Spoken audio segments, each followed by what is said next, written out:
Good evening, America. Welcome to the first episode of Warrior Wednesday.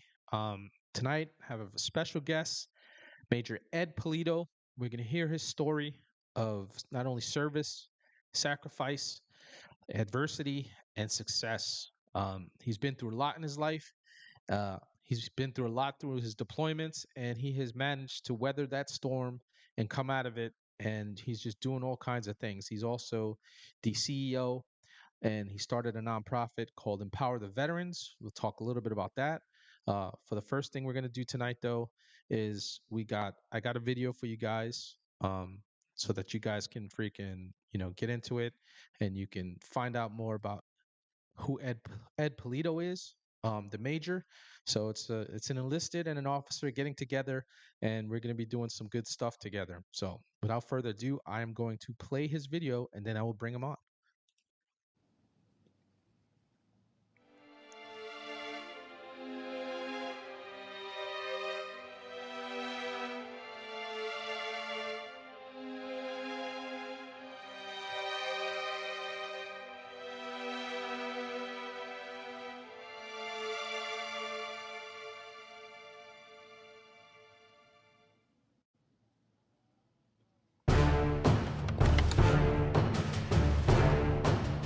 Can you see it all?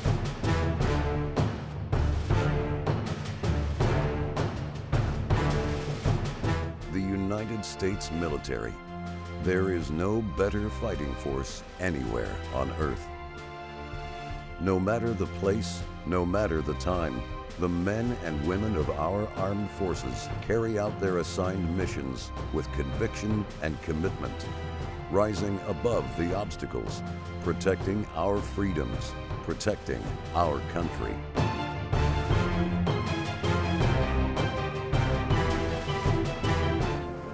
August 2004, Bakuba, Iraq. U.S. Army Major Ed Pulido was serving with the Coalition Military Assistance Training Team, traveling in a convoy, heading into hostile territory. Major Pulido was convoy commander.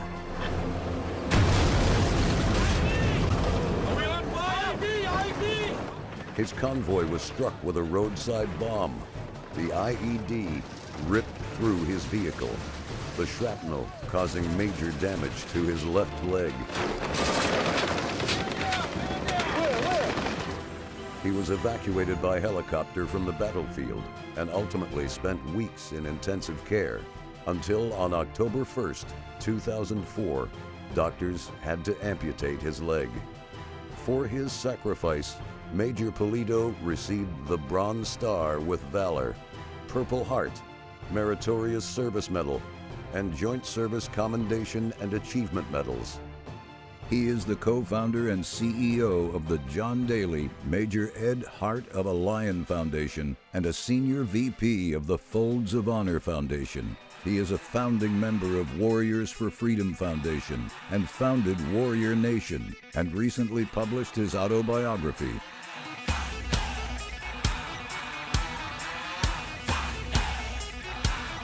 Great song.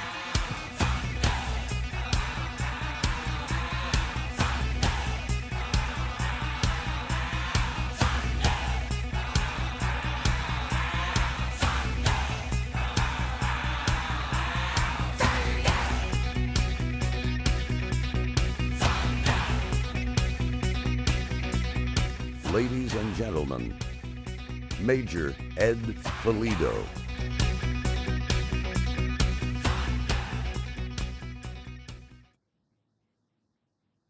Well, here we have Major Ed Pulido. Uh, I wanted to bring him on for the first Warrior Wednesday because him and we kind of rolled on some of the same hardball at the same time in Iraq. We served at the same time. We didn't know each other, different units, but tonight is about him, his story, and what he's been through. Major Ed, please introduce yourself to my viewers. Hey, what a great day to be an American, brother. Always, man. Definitely a good day. Absolutely good day. By the way, our birthday's coming up on Saturday. Well, hey, that's awesome. Yeah, And our birthday, the Army birthday, is coming up on Saturday. well, hey, like I always say, it's a great day to be an American, great day to be on your show, specifically with the fact that all this stuff going on all over the country and all of this turmoil and just negativity. That's not what I'm all about. I know that's not what you're all about. That's not what we fought for. And you know what? I'm coming in hot. And so this is the discussion we're going to have today, and certainly get a little, you get to know about who I am and what I'm all about. But you know, go Thunder. I'm a big Thunder guy in Oklahoma City. I'm coming in hot from there, and God bless America. Absolutely. God bless America and God bless you. And let us know a little bit about, your story of 2004. I remember when it happened to you because, as you know, anytime an IED went off and, our forces or any of the what do you call it, our friendlies were hurt, it went all over the airwaves and we knew about it, right? So I'm actually familiar when it happened. And um I just obviously didn't know it was you until I actually saw you talking to Chad Watts, and I was like, oh wow, I kind of remembered. I remember that day, so it's why I wanted to bring you down. And Rogue Nina says every day is a good day to be an American. That's how I Amen, Rogue roll. Nina. Amen. So if you wouldn't mind telling us, how everything went happen and how you're doing. First off, Well, how you doing now? well, yeah, let me kind of just start out by telling everybody who I am, because it all started for me when I was a very young boy. My father was a Colombian immigrant that came to this country. My mom was Puerto Rican, and I always say oil and water got together. But you know, those two got together, and you know what? They showed us the way of making sure that we understood that freedom has a price and that the flag reigns high when you put it up, and it's all about the red, white, and blue, and that's what you bleed when you're on the battlefield. And my father once told me that when you take the oath of office to defend the greatest nation in the world, it was always about God, country, family, and all of those that serve in the armed forces of the United States of America to protect you, the American people. I say it that way because a lot of people get on me and it's like, "Hey, man, you know, it's God, family, country." I'm going to tell you, when you're government property, to me, it's like God and then country and family, and sometimes our families get put on the back burner. But you know what? They're the critical element to Biggest supporting element. you on the mission and everything that goes along. And for me, you know, that's all it was all about, was family and sacrifice. And my father telling me to take an oath of office, and untraditional, where my father told me that, you know what, on Christmas Day, he said, "Hey, by the way, as we're eating dinner, he says you have an appointment with the either United States Marine Corps or the United States Army on January 6th." It was that kind of deal back in the 1980s, and that's when I joined and did Desert Storm and did other things, and then finally Iraq and you know Afghanistan and those missions. But at the end of the day, it was the best thing that I ever did, was taking that oath of office at the age of 17, and honoring my dad, but honoring my service and honoring this great nation and the great Ronald Reagan, who was president at the time. And that to me is the beacon of light, man. And I remember those years of being a young person and knowing that, you know what, I had an obligation to do something purposeful and above myself for this great nation. I felt the same way. I went into the Marine Corps out of high school in the 1990s. In 1991, I enlisted. I graduated in 92. Um, from boot camp from Paris Island. And then, I did my 4 years. I got out. I had a break in service, and 9/11 happened. And then I went into the army. Actually, I was trying to get into the police department at the time, NYPD. So I was like, you know what? I'll sign up in the guard or whatever, right? Like, no, whatever. I'll just join the guard. And I literally swore in one week, reported to my unit the next week, and the first sergeant by name, he's like, "Are you so and so?" And I'm like, "Yeah, top. What's up?" He's like, "I got to send you some training. You've had a break in service. We got our warning orders. We're headed to Iraq." I was like, okay. I was like, all right, it is what it is. And I was in Iraq when you were at the same time. So like, Yes. it's we rolled on some of the same hardball. When I was listening to your story and you were talking about, Taji and everything like that, and I was like, oh man, one of my last missions was to Taji, doing stuff outside of Taji and everything. Um, so I understand, but you unfortunately, and I lost a buddy from my platoon to an IED. Thank God you're with us after being hit by one. But if you wouldn't mind telling your service that day, so people will understand the actual sacrifice that it is that we make.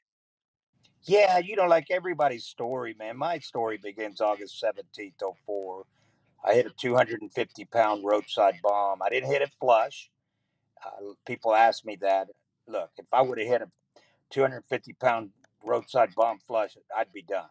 And for me, I'm glad that the people on the convoy that I was with, going to a new operating base and interrogations and working with the search and seizure and high value targets, Al Serkawi, in 20 and in that time frame 2004 was operating there in Bakuba, Iraq, or Bakuba, Right.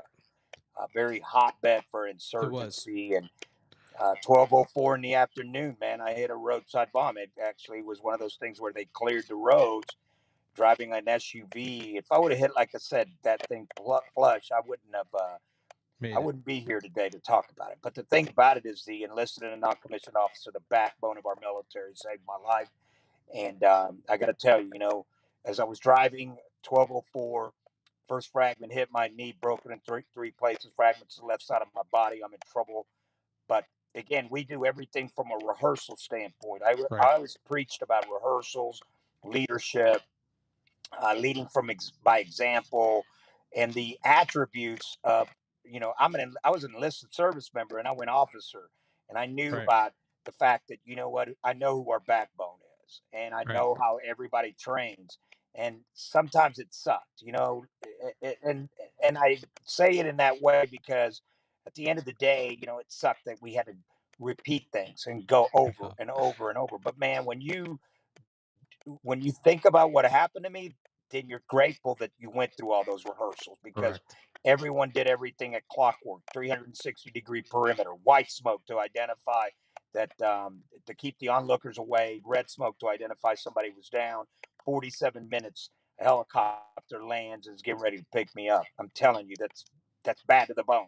And all these Right. people here around our country right now, all protesting and ragging people out for sleeping in a freaking, you know, air conditioned building and everything. We didn't have none of that crap. You know what? Yeah. At the end of the day, man, we got what we needed.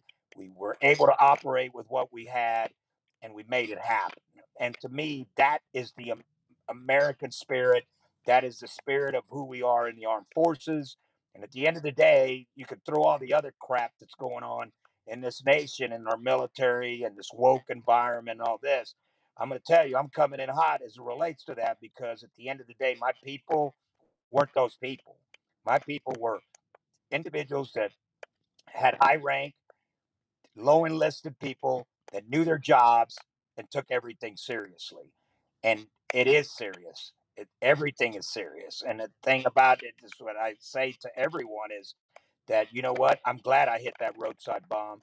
I'm glad I was able to see everything that I saw on that day. And the great thing about it is I was able to connect with God and Right. connect with the fact that, you know what? I asked the Lord for my second chance in life, and I'm here to be able to talk about it today. And that's what I'm all about. And you know what? I know that you are all about that too, and everyone that's listening there too, because guess what? We're all patriots and we're all Yep. freedom fighters. And at the end of the day, that's what we do when we take that oath of office to defend the greatest nation in the world, the United States of America. I couldn't agree with you like more than it. A lot of people. It's only 1% of us that actually do it. And I don't fault anybody who doesn't want to. It is what it is. You gotta have a certain spirit, in you to want to do it. And obviously, with freaking right or wrong, I always tell people when it comes to my service, they always ask me like, with everything you know now, I mean, what about your service? How do you feel about it? I was like, I still feel the same way, regardless of what I know now, regardless of how I feel now. At the time, my country called and I answered. Plain and simple. I didn't. Nobody had to twist my arm. Nobody had to push me. It was obvious what it is that I had to do, and I do it again. in a heartbeat. Even with all the crap that we're dealing with now. I know you mentioned the woke stuff and everything like that. Thank God we have a good sec def who's trying to absolutely uproot all of that shit. We got a president that is not fucking around with the DEI stuff, and he's getting rid of it on every level, in not only in the military but in agencies, across his agencies. He's getting rid of all that shit. Sign an executive order to end that shit in the federal government. But it hurt us for a long time, our military, right? Like, we see, okay, we see people, we see freaking, with the last 4 years, we had fucking drag queen hours on our military bases. We had all kinds of crazy stuff that was going on. People absolutely just like wrecking the uniform, right? One minute you see them in a TikTok, they're in the uniform, then the next minute they're in drag. And it was just insane to me to see this stuff happen. But it's guys like us, where we got that old school mentality. And you mentioned something earlier, okay, about everything being 360. It's because we train like we fight. And because it's everything is such a repetition in our military, okay, that we're doing it over and over, and it sucks. We're embracing the suck when we're in the field and we're eating MREs and all that other crap, and we're not sleeping and everything. But when the shit hits the fan and it's time to actually do our job, we get it done. And that's what's important. So, you know, that's about your service. Let's talk about, what it took for you to heal, and where we're at right now. Well, I got to tell you that, and let me go on with the story so it kind of gets even better. I hit the roadside bomb, and the combat medic comes up to me, man. He's like, "Man, Major, you're hurt bad. If you've ever taken CPR, don't ever tell the patient that. Remember the combat lifesaver course and all Yep. that I was a stuff that combat we did? lifesaver. I was a combat lifesaver. But you know what I'm talking about. So Yeah, I yeah, went through that training too. And the thing about it is that young man, told me the truth, man. I was hurt bad, yeah. but he took his training seriously. He was able to render aid and tie a tourniquet and get me to a helicopter, like I said, 47 minutes later after I'd been hit. And that's the great thing about our military is that, back then in '04, if you know anything about what was going on, we didn't have a lot of these, um, you know, uh, e- these equipment types Yeah, we didn't. that are out there now that are able to navigate and pinpoint and Yeah, all that. We were just yeah. good at what we did. And Yeah, so, before I left, the buffaloes were finally starting to show up, and that was the buffaloes, and now it got better after that. yes. But we went out there without up armored Humvees, and we literally had Kevlar fucking pads inside our Hummers, driving from Kuwait into Iraq and freaking driving past IEDs at that time in 2004. So yeah, I know exactly what you're talking about. Well, it was efficiency too. So I hit the roadside bomb, and the combat medic saves my life, puts me on a helicopter, and I arrive in Baghdad and spent 17 hours in surgery, blood transfusions, and then I go from Baghdad to Germany, Walter Reed. Then I end up at Brooke Army Medical Center. I was in the burn unit because my left side of my body was burned, and that's where you went. And then, of Right. course, 40 plus days in ICU. I had E. coli, Enterobacter, two staph infections, and then a Oh man. chemical agent in my leg. And I don't care what anybody says, there were chemicals on the battlefield, and they Oh used yeah. dirty bombs to hurt our forces. And you come back with all this crap, and then all of a sudden, October 1st, 2004, man, the doctor comes in and says, "Hey, by the way, we're going to amputate your left leg." The saddest day of my life. Um, but I lived after, flatlining three times and coming back and going through all these processes that happened in that small period of time. I learned one valuable lesson through all of that, and that was, you know what, you can sit there and grieve, or you can get up and succeed. To anybody that's listening, um, post traumatic stress, combat stress, you know, hypervigilance, anxiety. Hey, man, we all live with all of that. And the thing To this about it is day. that living life is important. And I got hit at, age 36 time frame. I'm 57 now. And I look at that and I'm like, you know what, 20 plus years that God's given me a second chance to see that sun rise. That to me is what inspires me, motivates me. And that's why I'm on your show today to tell people that, you know what, we never can quit. We never quit on the precious gift of life. I'm not a selfish individual, and I'm not taking my life just because I may have a problem. You know what? end of the day, I'm going to hit it straight on. Um, I pray for those that do take their lives, and suicide's a huge issue, but that's Yeah. not the way. The way is that, you just take it on and say, it may not be a good day today, but you know what? Tomorrow that sun's coming back up, and it may be shining bright, and it may shine on you. And Yeah. that's the way I look at things. And so, for anybody that may be hurting out there, one learning lesson today is that, get connected to your family, peer to peer support, and be a part of something bigger than yourself. And that is that, have the dignity and the pride and the honor and the duty and the responsibility to understand that respecting yourself and respecting what you've done and taking that oath of office that nobody else takes like we did is Right. something that's honorable and respectful. Yeah, man. I definitely I didn't have the experience you did as far as getting, didn't get hit with an IED, lost a buddy to an IED. My battalion was actually very, very, when you think in the grand scheme of things compared to other units, we were very fortunate. In the whole time we were there, we only lost three people. For being an infantry unit and going on raids and then doing convoy escorts and whatnot. It's I'm just glad you're with us, Major Ed. Ed, Thank you. it's just glad, we're building a friendship here. And it was just important for me to bring you on because we just served at the same time and we're in country. And I can remember exactly when we got the intel that an IED went off on that day. We were up at, we're actually up, we were headed to the DFAC up on LSA Anaconda. My fob was actually underneath that. I was at Fob Orion, which was underneath the LSA Anaconda. We were the QRF for them and whatnot. So uh, it's just, I'm just glad you're with us, man. But let's talk a little bit about, through all of this adversity that you've been through, and you made like some really good points about not giving up and just, staying in the fight. You know, one of the things you're doing is you have your own 501c called Empower the Veterans. Let's hear a little bit about that. Well, yeah. So that's how we met. Actually, was through Chad Watts. Yeah. Chad Watts was running this organization, and God bless a civilian trying to run something that's military. I mean, it is an uphill battle because Yeah. our fellow military brothers and sisters, I mean, could be hard on people like that. Oh But yeah. I honor him because he was trying to do the right thing. He was Yeah. trying to empower and support our veterans. And one of the things that he always talked about was creating entrepreneurs. And he had a coffee company, and this coffee company kind of got connected to me. And I told him when I met him, he was kind of going like a lot of, look, God bless some of our civilian folks. They're, sometimes they don't understand. Like right now, like I'll give you an example of what's going on in California. There's some people there that have no clue of why the military operates they do, Yeah. and I know.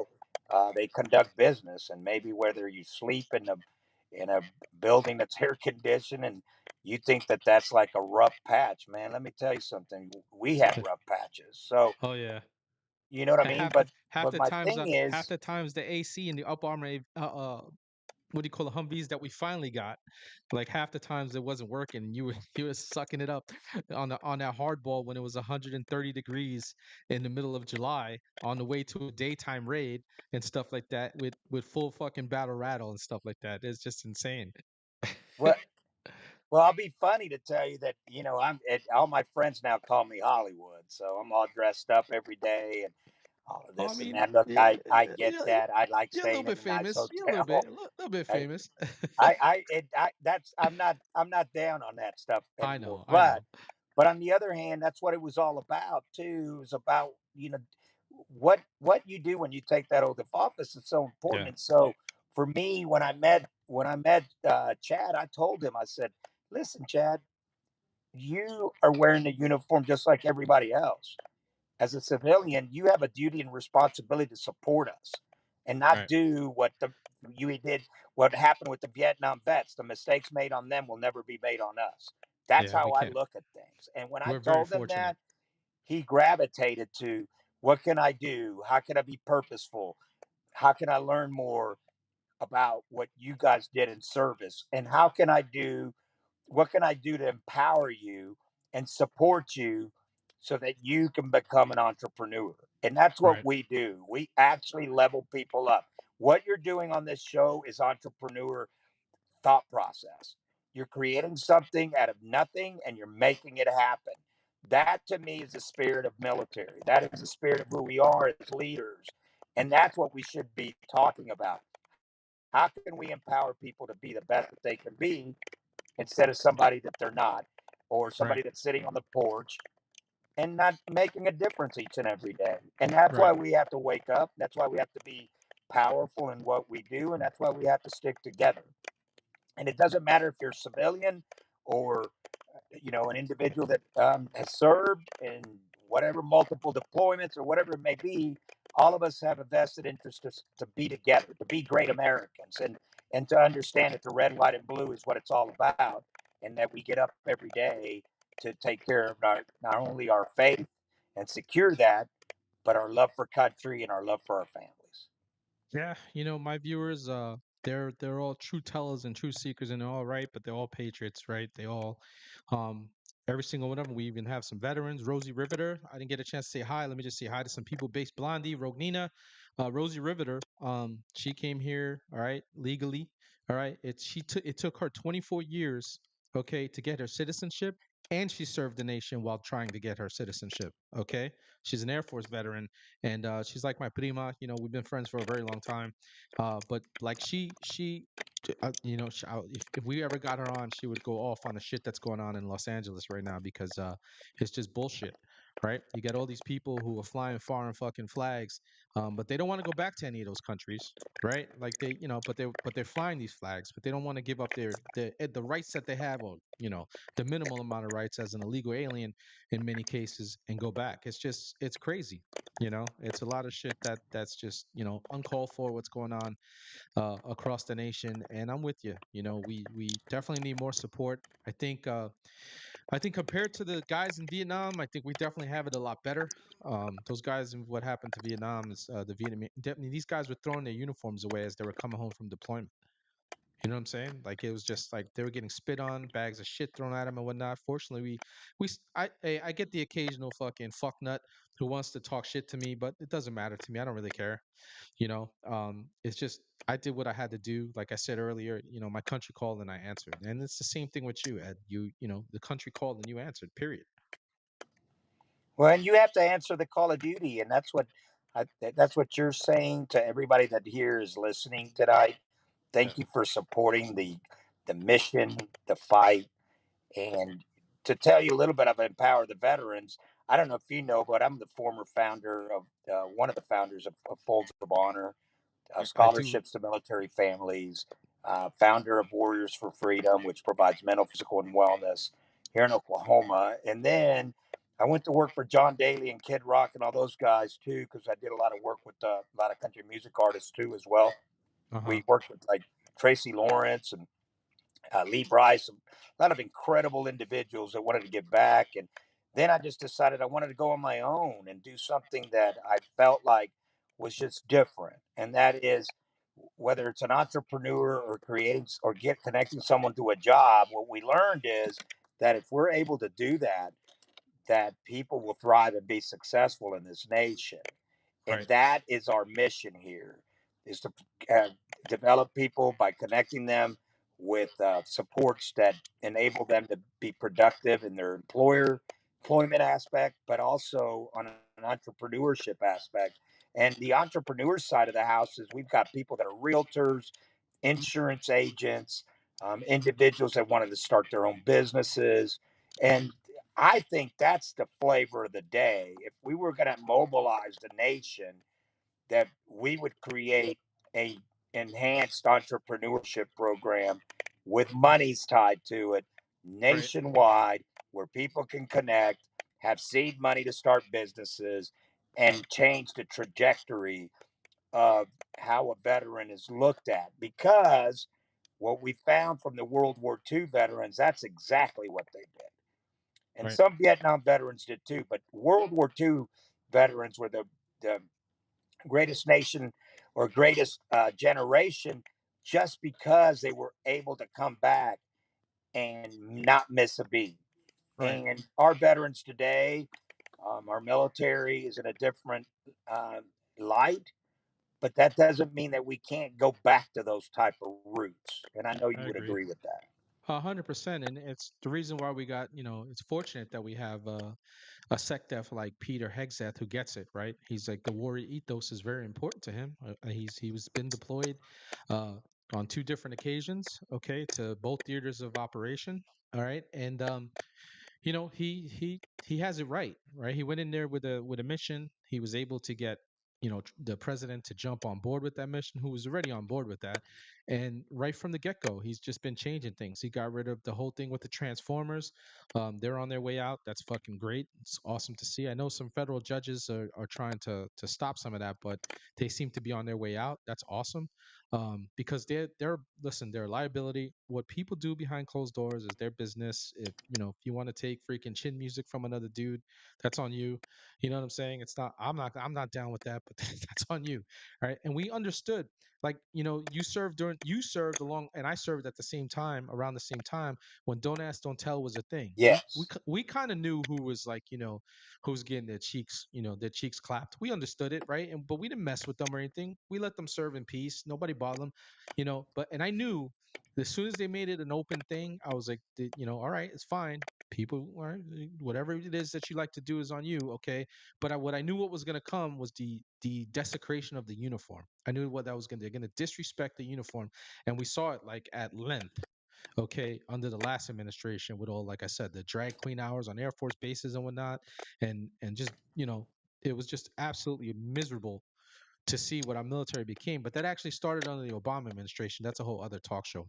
But going back to what you were saying about entrepreneurship and everything, I think I do this, man, because it's therapy, and I just want to continue to talk to people and let them know, what's going on, and try to bring them the news that they're not going to get from the mainstream media and whatnot. And that's what's important to me.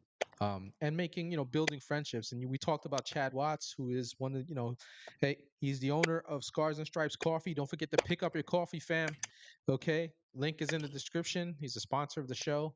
And through him, myself, and Major Ed Pulido were able to, make it and stuff like that. So I'm going to put a ticker across so you can see the affiliate link, and then I'm going to put a ticker across for Major Ed's what do you call it? Empower the Veterans organization as well. So uh, I'm glad you're doing that, Ed. I think that entrepreneurship is a big thing that will absolutely help veterans, and we actually have that spirit in us, right? Like we're go-getters. We want to go do things and make it happen, and it's being able to translate what we've learned in the military and the mentality of what we learned in the military, and actually turning ourselves into entrepreneurs. Well, you're right, and I think that you brought up the deal with transgenders and all of this stuff in the military. Man, I just saw somebody today, literally on social media, bashing the president in uniform. Man, we wouldn't do that kind of Okay, stuff, so man. And that's where I'm going with that. well, Is what that you well to be clear, we gotta make sure the people know she was actually discharged in 2020. I know you're talking about that sergeant that was out there protesting and shit. She was actually discharged in 2020, but still, she's still disrespecting the uniform by doing it in uniform, right? So that to me, that goes to show that when she was in, she was probably a conscientious objector, and she probably should have been kicked out at that time. well, and I agree with that, and I heard some of that same stuff too. My point is that when I was a commander, I always cautioned our people not to be out in uniform. Whether Right? you were, and if you saw somebody in a civilian that was a civilian that was running around degrading the uniform or any of those things, to call that out because Yeah. that's not right. You can't just be running around wearing uniforms and acting like you're freaking still in the service because Yeah. that's stolen valor stuff. And Yeah.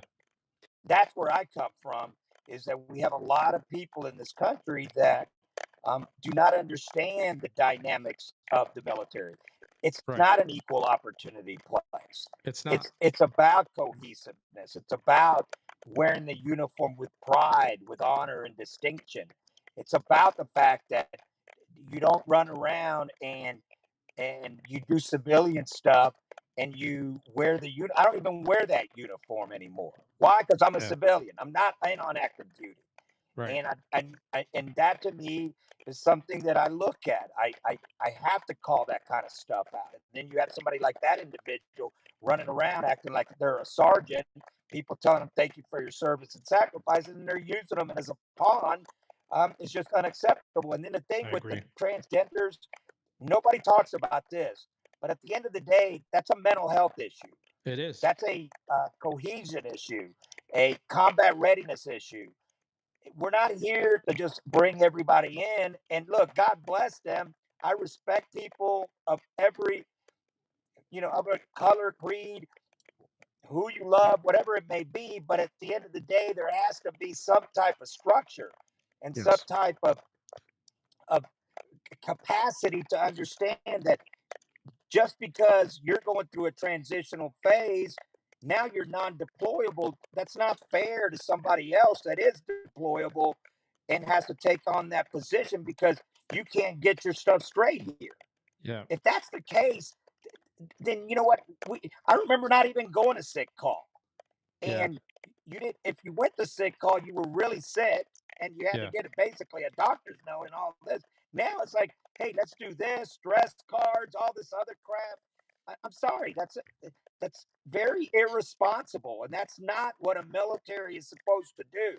So if you want to create your own little military and do whatever you want and dress up and do this and that, go for it, man. And you know what? God bless you. I support you, and I'm giving you the freedom to They, do it. yeah, But they in our won't do it though. military, you damn freaking get your freaking uniform, you shave your freaking ass, you get up every freaking day on time, and you make things happen. At the end of the day, you complain, but you complain to yourself because you are doing what you're doing because you took the oath of office. Right. And look, I have a lot of friends that are gay and they're great people. You want to serve? Come on. But at the end of the day, you're not going to serve and freaking one day you're a lady and the next day you're a dude and the next day you don't even know what the hell you are. You're a cat or a mouse or whatever the hell you are. Or that one. That's not right. Yeah, Get it that together. that that one officer who used to do that furry type shit. His picture was all over social media where he had like a Doberman pincher mat. It was insane. Okay, that's what I talk about when it comes to desecrating your uniform and just completely destroying the esprit de corps in the military, and it cost us, right? Like, because when you looked at the enlistment numbers, they were just plummeting over the last 4 years. I will say this: the army 4 months ahead of time has met its freaking number, okay, for enlistment, which is just insane. That and if the army made it 4 months ahead, I can only imagine the Marine Corps probably did it 2 months before that, and it's just good to see the change that's coming. One of the things other than the transformers that they're kicking out of the military is they changed it. He's changing the physical fitness standards as well, right? So like Yes. if you're in a combat arms position, you need to meet, okay, a certain requirement because it just takes more for you to do, right? Like you need more strength, you need more endurance and everything. So there's kind of two different, I guess, trains of thought. As if you're in support, you still got to be fit, but you don't have to be as fit as somebody in a combat arms like what we did.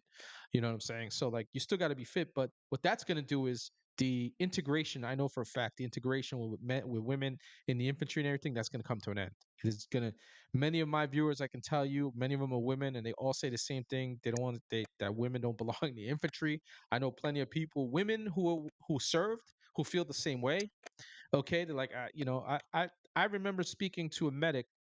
She couldn't have been more than 120 pounds. Okay. And she's like, there's no way I'm going to be able to lift a guy in full battle rattle. Just no way. I'm just not that strong. I did know a medic during my time, okay, in Iraq, who was a chick who could fucking throw a dude on her shoulder. She was just that strong, okay, when the shit hit the fan. But they didn't put her out in those situations. Every medic that was on a mission with us was a dude. Period.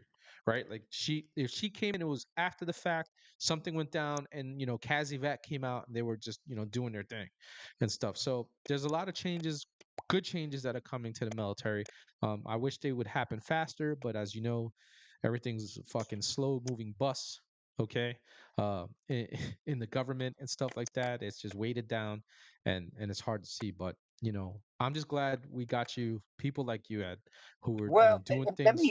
let me make a comment, and I like somebody that just put this comment. Um, I don't know if you know, I'm a mental health guy.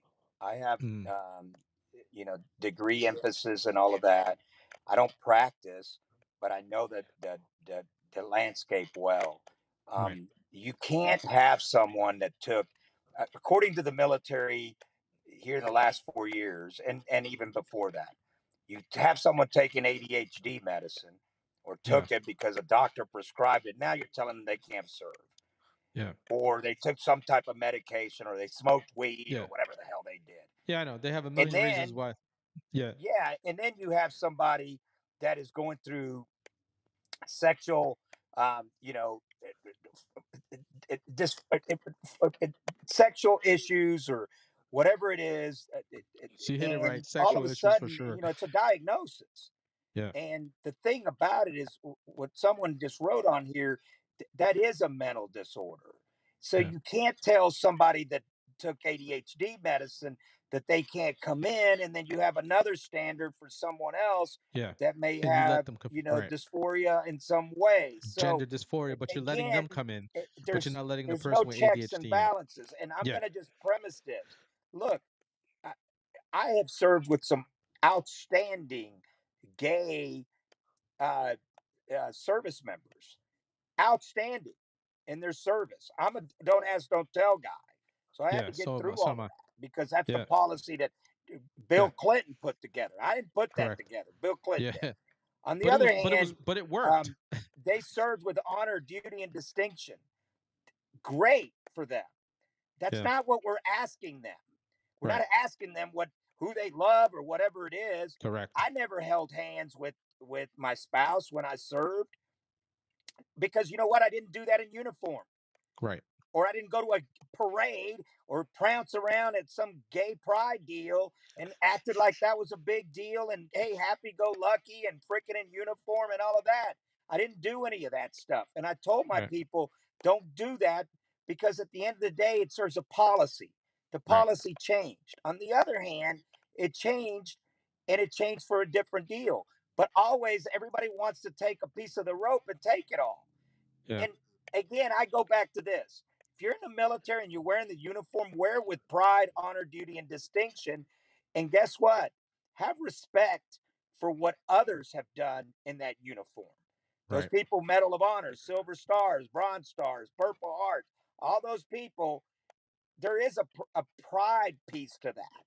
And so Right. if you want to love, you know, someone from the same sex, hey, God bless you, but come to do your job and do it to the highest of standards.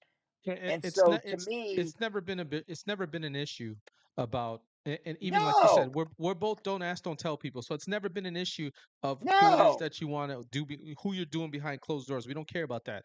It's don't disrespect the uniform, don't disrespect the service while correct, wearing the uniform, and just don't disrespect. It's that simple. Just do your fucking job. But this whole thing with the transformers in the military, they're non-deployable.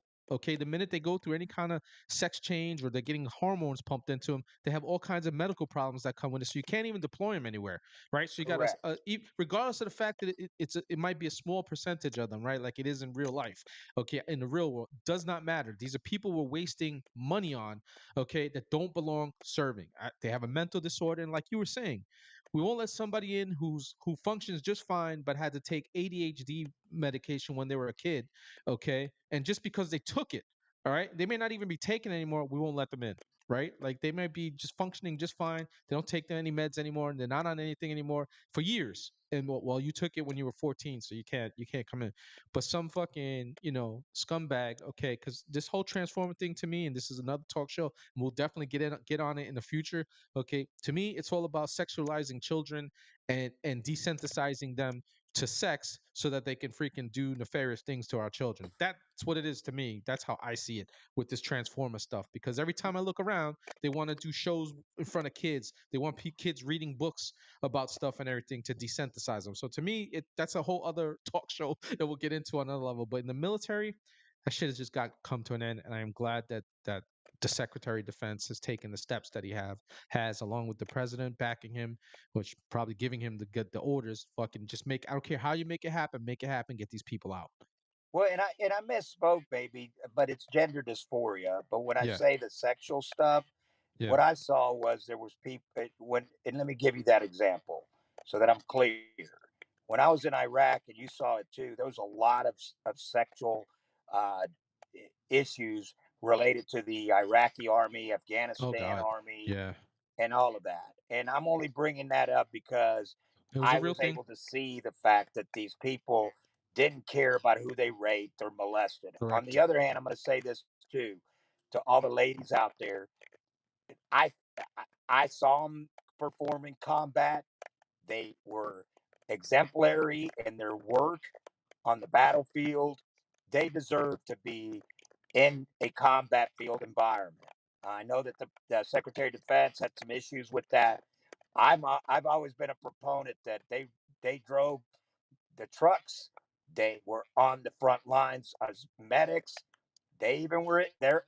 First of all, when you go through training, you're an infantry person. That's Yeah. it.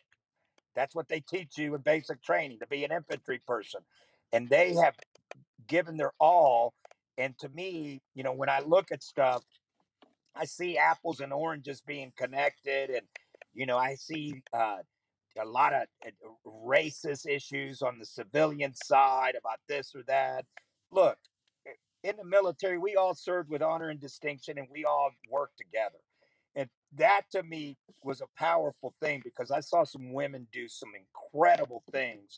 And so for Oh, me, absolutely. I come 100%. from that school where I had to learn about all of that and how effective women could be in their roles in the military and in a combat arms role and all of that. And the thing is, I salute them, I honor them, and I got to say that I saw performance that was above and beyond the call of duty. And the thing that I say is that that's where I come from. You being a Marine, I'm a soldier, Yeah. but Well, no, I did both. I was a Marine and then I was a soldier okay. afterwards. But you know what I'm talking about Yeah. with the fact that all of us are grunts on the battlefield. Correct. And it and to me, this war taught us and individuals before me and after us that women in a combat field environment is an effective tool Oh, for it was very, no, no, it was very important, but again, the women, I could tell you, I remember there was a group of women from the first ID that were actually attached to the Marines yeah, in Fallujah, okay, that used to help the Marines all the time, right? And we had our own women who would do that too, right? They took over situations, especially dealing with other women when we were doing raids and stuff like that and everything. So yeah, I understand that. Where I'm coming from is that it's not so much that like any of my followers don't think women should serve in general. Like, okay, they don't. That's not the issue. I think what the issue is, and we've seen it because there's reports coming out, and they've been doing testing. The Marine Corps actually had a test last year with a mixed unit and then all male unit, and the all male unit crushed it 100% all the time, and the mixed unit had all kinds of problems. All right, because it just from a biological standpoint, okay, they're just not built the same way we are to do the things that we do. Or there's plenty of things that they can do that we can't. We know that. We understand it. And I agree with you. In the military, in Iraq and Afghanistan, women were fucking invaluable. Okay. A lot of the soldiers and a lot of the Marines, okay, a lot of the medics who were women, okay, corpsmen in the military and in the Navy with the Marines and stuff like that, they did all kinds of stuff. Our pilots, we had a whole bunch of fucking badass pilots who were women. Okay, I remember fucking Ghost Rider one. I'll never forget her call sign. Okay, because when we needed her to fucking rain hell, she rained hell for us. All right, to the fact that when her helicopter went down, we went fucking balls to the wall to make sure we got her and she didn't get fucking scooped up by any insurgents and stuff like that. So yeah, I don't think that's the issue. I think what a lot of the sentiment with women in the military is not them serving, it's being in fighting units and not being able to. Many of them, the numbers are showing that they're having a hard time in fighting units. And yeah, like that's just where it is. A lot of women, including a lot of women, like I said, who served in the army and stuff like that, and in the Marines, are just like, yeah, we don't want to be in combat situations. You know, it's just what it is. That's what it is. I don't think it's women serving in the military at all in general. None of my viewers will ever feel that way. That's they just. They just see the numbers. It's in our faces and we can see it. But we're actually coming up on time here. I know you got a lot going on where you're at right now. You got anything you want to plug, Major Ed? Well, what I'm going to say is that we're going to be doing some great stuff on this show, and we're going to talk about these issues, and I brought up some stuff that I think some others aren't going to bring up, and I think we brought them up together, and you probably have been doing that, and again, I'm just looking at it from a perspective that I want to make sure that I want to be inclusive. I want to be one of those individuals that supports the war fighter and Yeah. and everyone that's in that fight. And I just, like I said, I wanted to make sure that everybody understands that that in every capacity. Yep. I lost Major Ed there. Uh, he'll come back so he can finish. He can finish out. But just to let everybody know, Major Ed and I are going to be doing this show every other Wednesday. I got you back. We got you back. Can you hear me? Yeah, You got a clicking in your phone. But anyway, we're winding up. Anyway, so go ahead, finish your statement. yeah. And then the other thing, like I said, is just to be clear, because I've seen some comments. I served with people in the capacity that was a lot different than I'd ever seen, Yeah. and specifically with the women in the bed in the bat on the battlefield. Man, I'll tell you what, I, that wasn't the norm in other Yeah. wars, and No. all of a sudden we experienced that, and so I think it needs to be advocated for. I do a lot of work on PTSD as it relates to sexual issues related to women in the military. That needs to be talked about, and what That's never talked about, and it does. Absolutely and it 100%. needs to be talked about because it's an epidemic of mental health proportions that we need to discuss, Yeah. or the fact that we need to discuss, how much we can push people in the military, and the stress and the Yeah. opportunity and the deployments and all of the other things. And that is what I try to work on an everyday basis, is how can we advocate for our war fighters when they come back and they're hurt and they need medical care, Yeah. and they And need all of the things that are important, not only to secure their family, or making sure that they have a living wage, or making sure that, um, like I said, that men and women, when they get out, that they have the greatest opportunities to be empowered and supported in what they are doing, to transition to civilian life, and yeah. that it's all about all of that, and it's about VFWs and American Legions, and making sure that people are connected to those groups that can advocate for them. Again, it's that's what diversity and inclusion and all these other Yeah. words are That all that's about. but You that know what I see, but mean? that's the real inclusion, right? It's doing everything in Yes, a holistic way to take care of all measures with the war fighter when they get home, right? And correct. right now there are a lot of women my age and younger, a little bit younger, who served during the 20 years with multiple deployments. Okay, one of my friends who's a Marine, okay, she has PTSD from her deployment and everything. So we're not saying that, we're not saying, and I have not said anything about the women who, especially that served during the GWAT, during the Global War on Terror. Many of them have suffered mentally, and they suffer quietly, just like a lot of us men. So what you're doing is fantastic, trying to use a holistic approach to not only Correct. address the PTSD, okay, but to address things like homelessness, things like being unemployed and whatnot. So I think that that's a fantastic thing, and just to be clear, myself, you know, I'm not shitting on any women that have served or whatever. There's just big differences between men and women, and we're seeing it in reports that have been coming out. And these reports were coming out under the Biden administration, not right now. Okay, so where the numbers are showing the complete difference with women in the infantry role, right? Because there are different combat roles. Not everything is infantry. There are a lot of different Yes. things, and we were talking about when I was talking about the women, the first ID women who were attached, okay, they were part of what is that? Jesus, civil affairs. Okay, they were part of civil affairs, and they Yes. were just attached to the Marine Corps, and they did a lot of things with the Marines to help them when it came to doing raids and dealing with women and talking to the women. Many of them spoke, what do you call it? Spoke either Persian or Arabic, and stuff like that. So that's not what we're talking about. That's not what I was talking about, at least. And yeah, I understand a lot of women went through a lot of shit over the last 20 years in the military, with multiple deployments, just like men. But also like what you were saying with the just issues with with rape and sexual assault, what they have to deal with, that's something that has to get taken care of in the military, big time. I have no sympathy for anybody who gets caught doing that. I think that Guantanamo isn't good enough for them. They need to be fucking hung when any kind of sexual assault on women, children, or anything. I have no sympathy for any of those people who get caught doing that.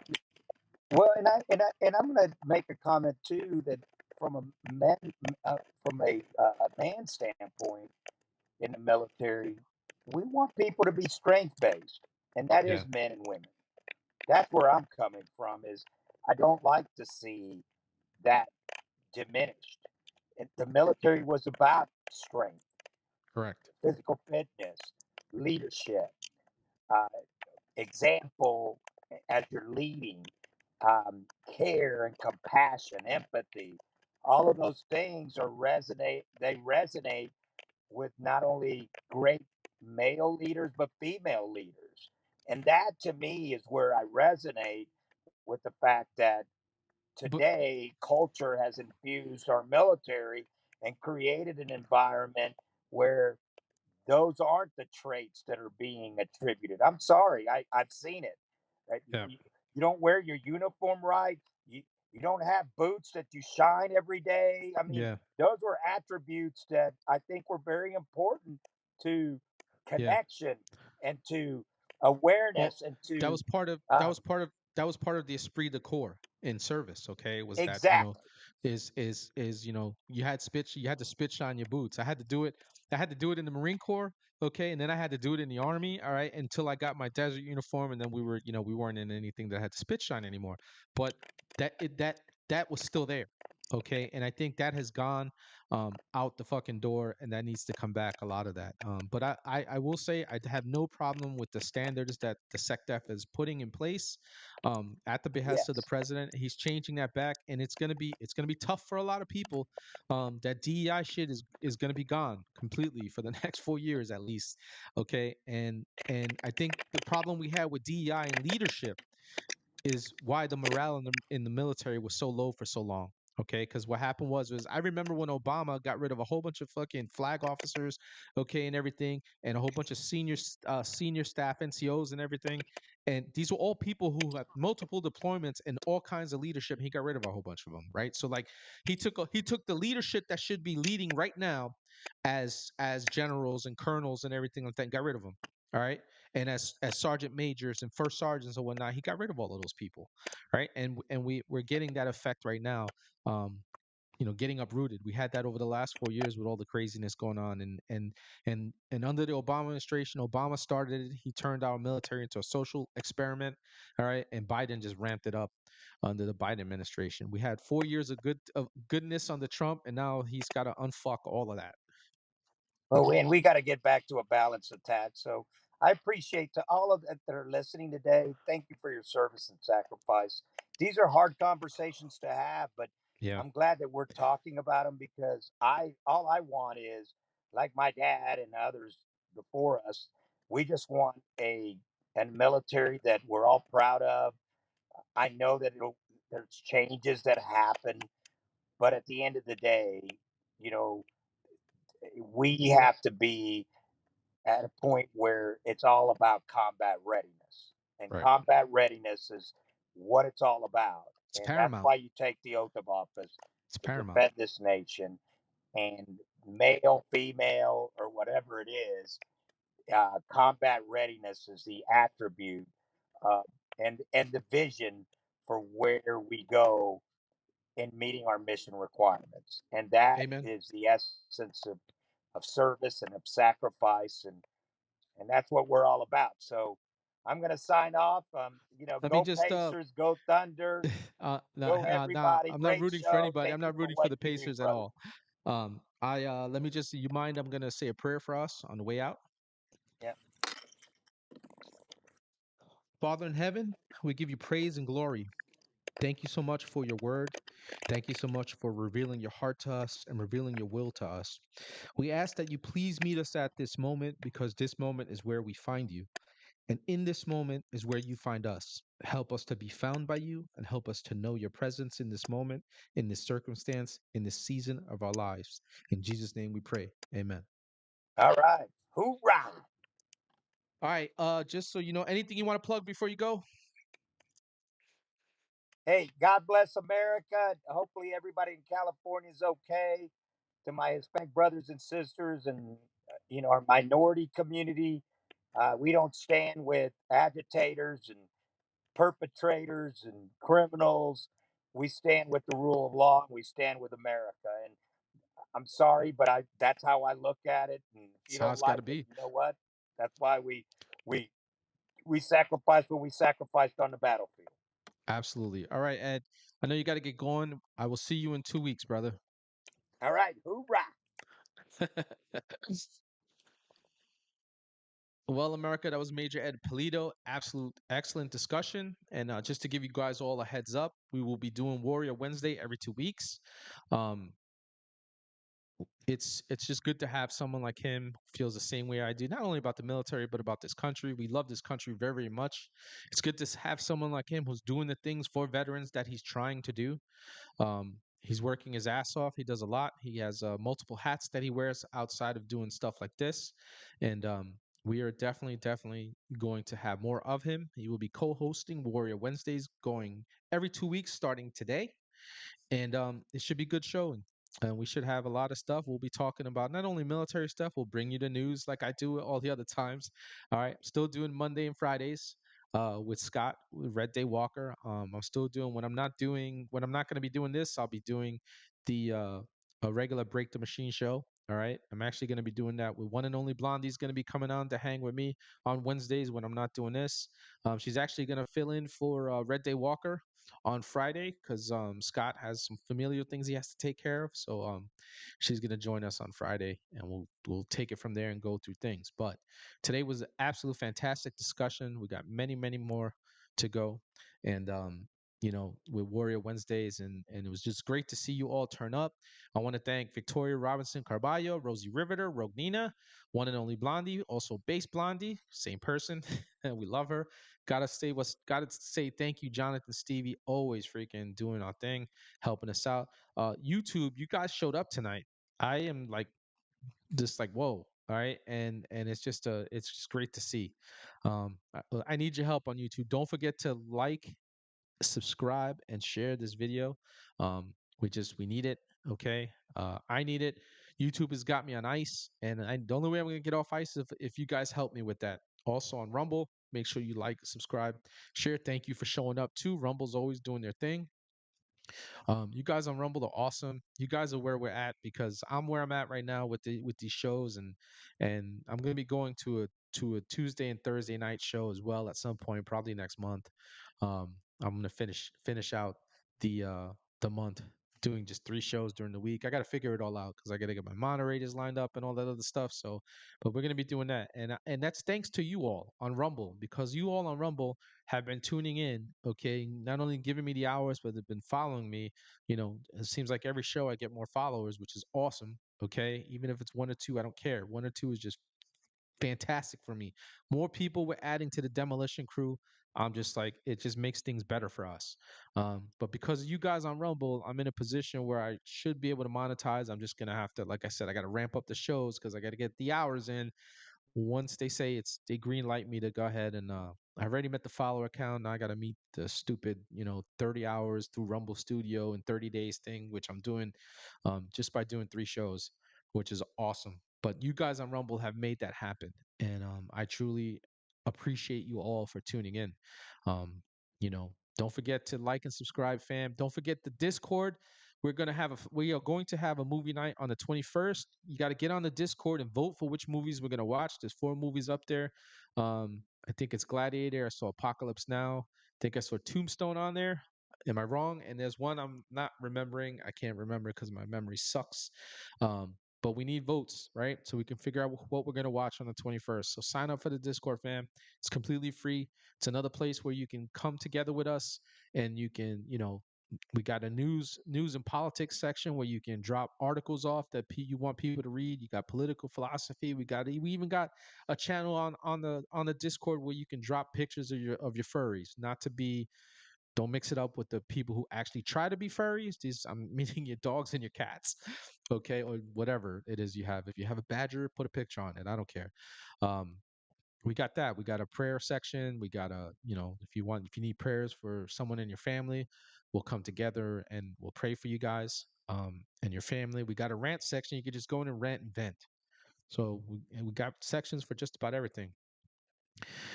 Uh, yeah, if we stay at a tie, okay, Jonathan's gonna make the final. He's gonna break the tie. So like, go on there, uh, and go pick. I forgot what was the fourth movie, Jonathan. I forgot. I think I got three of them right, and I was just missing one. Uh, yeah, we need you guys. We need everybody to vote. If you're already on the Discord, because we do have members, just go and vote. Get on the Discord really quick and vote, and just keep doing your thing. Again, YouTube, thank you very much, you people on YouTube. I absolutely appreciate you guys hanging with us tonight. Um, it's just really awesome to see. And Rumble, man, you guys are freaking rock. You guys have just been really, really doing your thing on Rumble, and it's very, very appreciative. So, with all of that said, okay, I am the Big Red One Guy signing out. And remember that together and only together can we break the machine. Crimson Tide is the other movie. I was missing one, which is also a great movie. So go and vote. Say that again. Big Red One Guy signing out. And remember that together and only together can we break the machine. God bless you all. God bless America. And I will see you all on Friday, fam. Have a good night.